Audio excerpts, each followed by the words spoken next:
इसके spring roll इतने tasty बनते हैं और जो ये स्प्रिंग रोल की शीट्स आप देख रहे हैं ये बिल्कुल रुमाल जैसे लग रहे हैं, इतने पतले। बनाना मैं आपको घर पे ही सिखाऊंगी, इसलिए पूरा वीडियो आपको अच्छे से देखना है। ये जो क्रिस्पी टेस्टी हमने बनाए हैं आज स्प्रिंग रोल, आप इसको फ्रीज़ करके भी रख सकते हैं, इफ्तारी के लिए बना सकते हैं, बच्चों के स्नैक्स के लिए। सबसे पहले हमने चिकन को बोनलेस कर दिया है। इसमें मैं डालूंगी मैं नमक टेस्ट के मुताबिक, साथ में डालेंगे सोया सॉस 2 चम्मच। इसके साथ मैं यहाँ पे डाल रही हूँ ग्रीन चिल्ली सॉस 1 चम्मच तक। इन चीज़ों के साथ गार्लिक का पेस्ट, जिंजर गार्लिक भी आप डाल सकते हैं, और काली मिर्च आधी चम्मच। इन सारे मसालों को अच्छे से चिकन के पीसेस पे आप कोट करेंगे। जो ये चिकन है मैंने चेस्ट पीस लिया है चिकन का, और इसको मैंने बोन्स निकाल दी है, डीबोन कर दिया है, तो ये बोनलेस बन चुका है। फिर इसी को हम अच्छे से रब करेंगे सारे मसाले और कुछ देर रखेंगे मैरिनेट होने के लिए।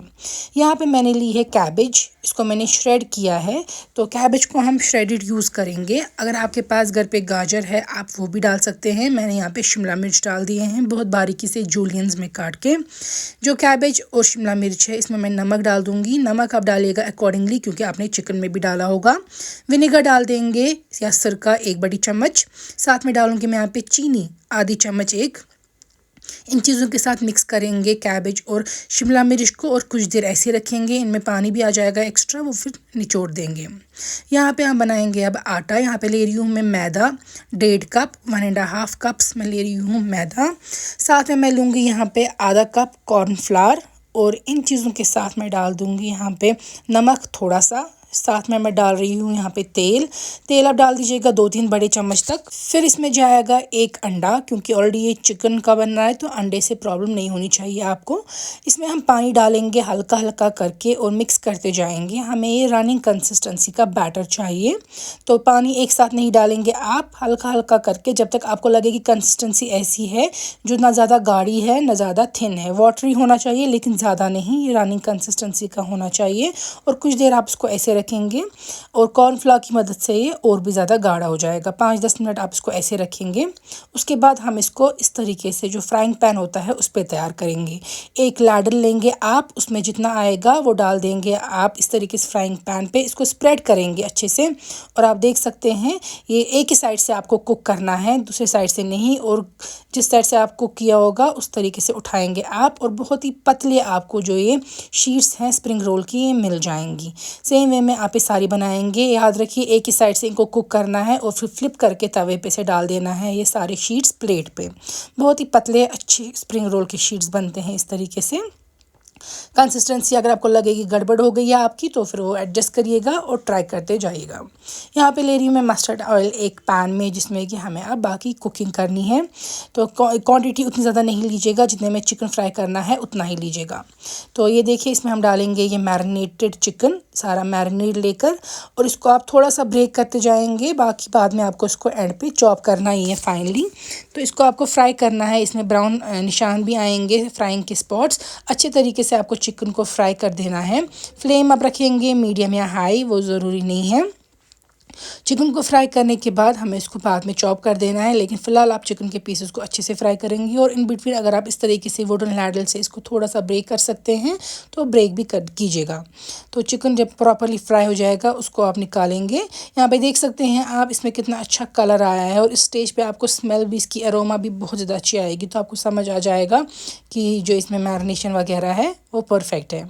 यहाँ पे इसको अच्छे से मैं फ्राई कर रही हूँ जब तक पूरे तरीके से ब्राउन स्पॉट्स ना आए, फिर निकाल देंगे। सेम तेल पे मैं डाल रही हूँ हमारी जो सब्ज़ी है कैबेज और शिमला मिर्च, इनको मैंने पानी थोड़ा सा निचोड़ लिया था जो इनको नमक डालने से आ गया था। फिर इनको मैं बस हल्का सा स्टर फ्राई कर रही हूँ, इनको ज़्यादा पकाना नहीं है क्योंकि थोड़ा सा ये क्रंची होती है स्प्रिंग रोल में। अब जो चिकन हमने फ्राई कर दिया था इसको चॉपिंग बोर्ड पे आप निकालेंगे और इस तरीके से छोटे छोटे पीसेस में चॉप कर लेंगे। तो इस तरीके से चॉप करने से फिर आपको स्प्रिंग रोल में इसको इजी हो जाएगा फिलिंग की तरह से डाल देना। तो यहाँ पे देखिए जो ये सारा चिकन हमने फ्राई किया था इसको मैं चॉपिंग बोर्ड पे डाल रही हूँ, और इसको हम अच्छे से चॉप करेंगे बारीकी से, ताकि जो मोटे पीसेस हैं वो ना रहे हमें स्प्रिंग रोल में फिर। तो आप इसको रेशे रेशे भी अलग कर सकते हैं, लेकिन मैं इस तरीके से चॉप ही कर रही हूँ। अब ये चॉप्ड जो हमने रखा है फ्राइड चिकन वो डाल रही हूँ मैं कैबेज में जो हमने फ्राई की थी अभी। तो सब्ज़ी और चिकन का जो ये बैटर है एक साथ इनको मिक्स कर देंगे आप। चाहे तो थोड़ा सा टेस्ट लीजिए, अगर अभी रोज़ा नहीं है आपका तो अगर नमक वगैरह कम लगेगा फिर एडजस्ट कर सकते हैं आप, लेकिन अगर आप इतना नमक डालेंगे टेस्ट के अकॉर्डिंग फिर उतना प्रॉब्लम नहीं होगी आपको। तो ये देखिए हमने सारा बैटर बना के रख दिया है। अब हमें स्प्रिंग रोल जो है वो बनाने हैं। ये देखिए कितने पतले थिन शीट्स मैंने बना के रख दी है इसी तरीके से बैटर के, और ये काफ़ी अच्छे सॉफ्ट भी बन चुके हैं। तो इन्हीं के हम बनाएंगे स्प्रिंग रोल। आप चाहें तो ये शीट्स भी फ्रीज़ करके रख सकते हैं फ्रीज़र में, या चाहे तो स्प्रिंग रोल जो है वो बनाकर सारे रख सकते हैं और बच्चों को भी दे सकते हैं स्नैक्स में कभी कभी, या इफ्तारी के लिए भी बना के रख सकते हैं। तो इन शीट्स को, पतली शीट्स में अब मैं फिलिंग करूँगी। यहाँ पे मैंने लिया है मैदा पानी में मिक्स करके, इससे हम एजेस जो हैं वो सील करेंगे। शीट डाल दिया आपने यहाँ पे वर्किंग स्पेस पे, इसमें आप डाल देंगे बीच में फिलिंग चिकन और कैबेज वगैरह की। इस तरीके से आप इसको फोल्ड करेंगे, जो इसके एजेस है उन पे आपको लगा देना है जो हमने मैदा और पानी का ये मिक्सचर बना दिया है वो, ताकि वो सील हो जाए फ्राइंग के टाइम पे वो खुले ना। दोनों एजेस पे आप लगाएंगे, फिर सेंटर से उठा के वो फोल्ड कर देंगे एजेस को अच्छे से, और जो बाकी पोर्शन इसका रहेगा रिमेनिंग उधर पे भी आप जो ये मैदा और पानी का अपने अच्छे सा मोटा सा मिक्सचर बना दिया है वो रब कर देंगे। इस तरीके से जो है ये स्प्रिंग रोल अच्छे से सील हो जाएगा और ये फ्राइंग के दौरान ये खुलेगा नहीं। तो सेम वे में आप इसको लगा देंगे और उसके बाद हम इसको फिर से बंद कर देंगे। और ये देखिए स्प्रिंग रोल जो है ये तैयार है। तो आप चाहे तो लंबे स्प्रिंग रोल भी बना सकते हैं या थोड़े छोटे।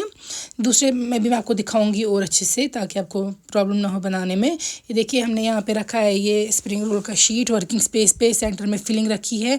फिलिंग बहुत ज़्यादा नहीं फिल कीजिएगा, अदरवाइज़ ये फट जाएंगे। तो फिलिंग के बाद आपको इस तरीके से रखना है कि एक साइड से 1/3 रहना चाहिए ऐसे, दूसरे साइड से 2/3 रहना चाहिए जो आपने रोटी रखी है ये शीट उसकी।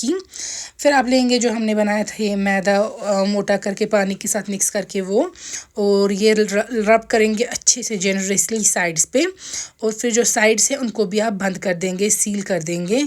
तो उससे क्या होगा कि जो इसमें अंदर अपनी फिलिंग डाल दी थी वो बाहर नहीं आएगी। तो ये देखिए ये हमने इस तरीके से बंद कर दिए। अब जो आपके पास फिर से मिक्सचर है ये आपको फिर से रब कर देना है। जो रिमेनिंग पोर्शन है स्प्रिंग रोल का, चाहे तो सारे पे जो रिमेनिंग पोर्शन पे ऐड कर दीजिएगा, उससे जो है ये शीट जो है खुलेगा नहीं फ्राइंग में। तो अब बंद करने के बाद हम सारे स्प्रिंग रोल इसी तरीके से बना के रख देंगे। यहाँ पे देखिए बन गया ये, और सेम वे में हम सारे स्प्रिंग रोल जो है बना के रख देंगे। अब हमने तेल जो मस्टर्ड ऑयल है वो गर्म हो चुका है, तो स्प्रिंग रोल्स में फ्राई कर दूंगी। आप चाहें तो इनको बना के सेम वे में फ्रीज़र में रख सकते हैं और जब मन करे तब निकाल के फ्राई कर सकते हैं। यहाँ पे मैं ये फ्राई कर रही हूँ। अगर आप इनको हाई फ्लेम पे कंटिन्यूसली फ्राई करेंगे तो ये क्रिस्पी बन जाएंगे, अगर आपको क्रिस्पी खाना पसंद है। अगर आपको थोड़े से नरम खाने पसंद है तो फिर डालने के बाद आप फ्लेम कम कर देंगे और थोड़ी मीडियम टू लो फ्लेम पे फ्राई करेंगे तो ये नरम बनेंगे। यहाँ पे हमारे क्रिस्पी वाले स्प्रिंग रोल जो है वो तैयार है। इफ्तार पे हम बनाएंगे। उम्मीद आपको रेसिपी अच्छी लगी होगी, आप भी बनाइएगा ज़रूर। एंजॉय।